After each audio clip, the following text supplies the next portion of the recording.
पिछड़ा वर्ग आयोग के उपाध्यक्ष श्री जसवंत सैनी जी, पूर्व विधायक श्रीमती शशिबाला पुंडीर जी, जिला पंचायत सदस्य विजय राणा जी, रकम सिंह राणा जी, विनोद कुमार जी, अरविंद राणा जी, चौधरी राजपाल सिंह जी, करुणेश नंदन गर्ग जी, डॉक्टर उपेंद्र चौधरी जी, यशवंत राणा जी, विजय त्यागी जी, रविंद्र चौधरी जी, ऋषिपाल राणा जी, अनिल पुंडीर जी, श्रीमती सपना कश्यप जी, विनोद गुप्ता जी, श्यामवीर त्यागी जी, योगी दर्शन नाथ जी, कर्नल राजीव सिंह जी और लोकप्रिय विधायक और भारतीय जनता पार्टी के देवबंद से प्रत्याशी कुंवर ब्रजेश सिंह जी और उपस्थित भाइयों बहनों, मां शाकंभरी और माता बाला सुंदरी की अपार कृपा की धरा सहारनपुर को मैं कोटि कोटि नमन करते हुए आप सबका हृदय से अभिनंदन करता हूं। भाइयों बहनों, आज मैं प्रातः काल से ही पहले उत्तराखंड में अलग अलग स्थानों पर सभा करने के बाद मां शाकंभरी के धाम में बेहट में गया था और वहां से सीधे देवबंद में आया हूं। देवबंद में मेरा आने का वैसे कार्यक्रम था नहीं, क्योंकि मैं पिछले दिनों ही देवबंद आया था, लेकिन मैं देख रहा था कि जब से चुनाव आए हैं कुछ लोगों में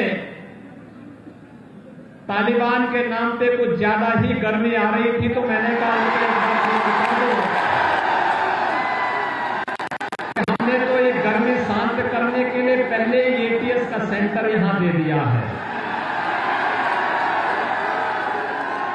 और कांग्रेस का प्रत्याशी किसी गलत फहमी का शिकार है। भाइयों बहनों, चुनाव हमारे लिए केवल सत्ता प्राप्त करने का माध्यम नहीं है, ये सेवा के साथ साथ राष्ट्र धर्म को निर्वहन करने का भी माध्यम है। हर बेटी को सुरक्षा मिले, हर व्यापारी सुरक्षित हो।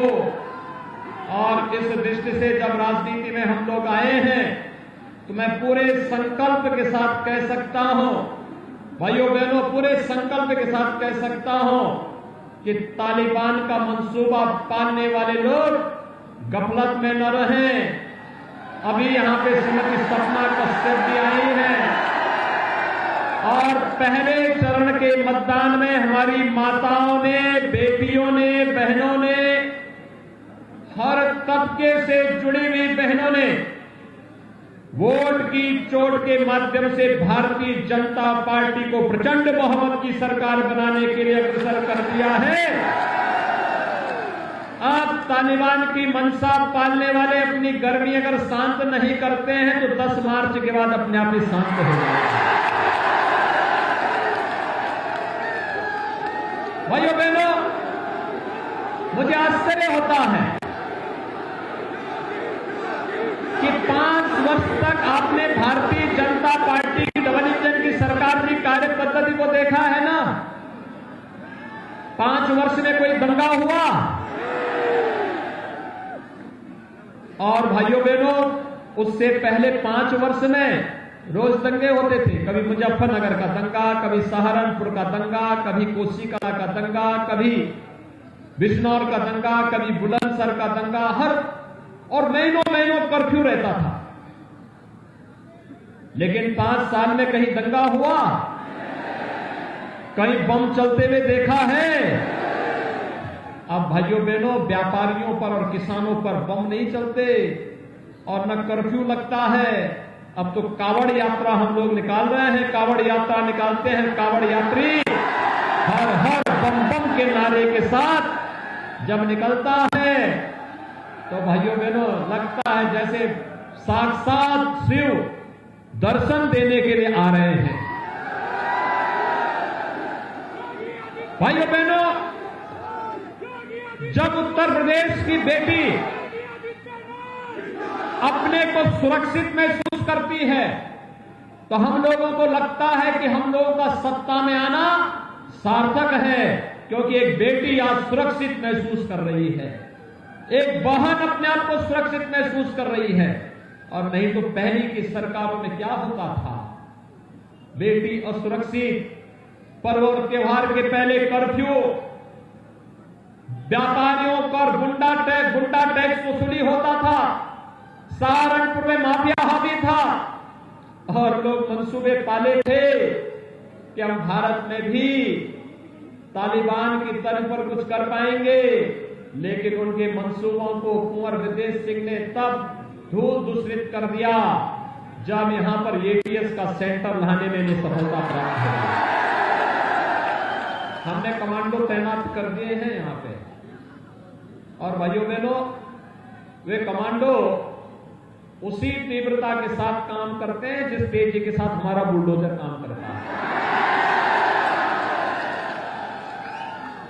आपने देखा होगा हमारा बुलडोजर ढूंढ ढूंढ करके उन्हीं बेईमानों को, उन्हीं भ्रष्टों को, उन्हीं माफियाओं को चिन्हित करता है जिन्होंने गरीब के अन्न को, उनके मुंह के निवाले को छीना है, विकास के पैसे को छीना है, अन्नदाता किसानों को कर्ज के बोझ के नीचे दबाया है, बेटियों की सुरक्षा के सामने संकट खड़ा किया है। प्रदेश तो वही है ना जो 12 से 17 के बीच में था। और भाइयों बहनों, मैं तो इसीलिए कहूंगा, मैं यहां पे जब पढ़ रहा था नाम मंच पर अपने पदाधिकारियों का, प्रमुखों का, जिला पंचायत सदस्यों का, तो कई राणा निकले, तो मैं तो मान लिया था कि सभी राणाओं का समर्थन हमने किया। और फिर राणाओं का समर्थन हमें नहीं मिलेगा, राष्ट्र धर्म के साथ नहीं होगा तो कहां होगा? क्योंकि स्वदेश और स्वाभिमान की बात अगर होती है तो महाराणा प्रताप का जिक्र जरूर होता है। और भाइयों बहनों, कभी भी महाराणा प्रताप के चेतक पर हमेशा भगवा झंडा होता है, हरा झंडा नहीं होता है। कौन सा झंडा होता है? भगवा ही रहेगा। और इसलिए भाइयों बहनों, मैं आप सबसे अपील करूंगा, हम लोग कहीं भी किसी भी बहकावे में ना आए। हमें केवल एक संकल्प लेना है। अगर हम सफल थे हैं सुरक्षा में, लोक कल्याण कार्यों में, गरीब कल्याण के कार्यों में, इंफ्रास्ट्रक्चर के डेवलपमेंट के कार्यों में, तो इसलिए क्योंकि कुंवर विदेश सिंह यहां से विधायक हैं, क्योंकि सहारनपुर की जनता ने भारतीय जनता पार्टी को अपना आशीर्वाद दिया, इसलिए हम सफल हैं। और भाइयों बहनों, मैं आप सबसे अपील करूंगा, एक एक सीट हमारे लिए महत्वपूर्ण है, एक एक सीट महत्वपूर्ण है। एक प्रतिस्पर्धा विकास की होनी चाहिए। प्रतिस्पर्धा इस बात की होनी चाहिए हम विकास के कार्यों के माध्यम से अपने युवाओं के भविष्य को कितना उज्जवल कर लें। और मैं तो कार्तिकेय जी से कहूंगा कि अरे सपा बसपा को डुबोने के लिए चाचा भतीजा पर्याप्त हैं, आप काहे वहां चले गए? और चाचा भतीजा पर्याप्त हैं डुबोने के लिए, तो किसी तीसरे की आवश्यकता ही नहीं वहां।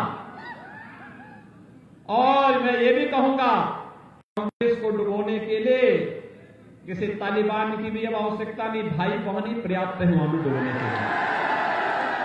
भाइयों बहनों, आप सबसे मेरी विनम्र अपील है कि आप चुनाव प्रचार का मात्र पौन घंटा बचा है, अभी मुझे 1-2 सभाओं में और जाना है।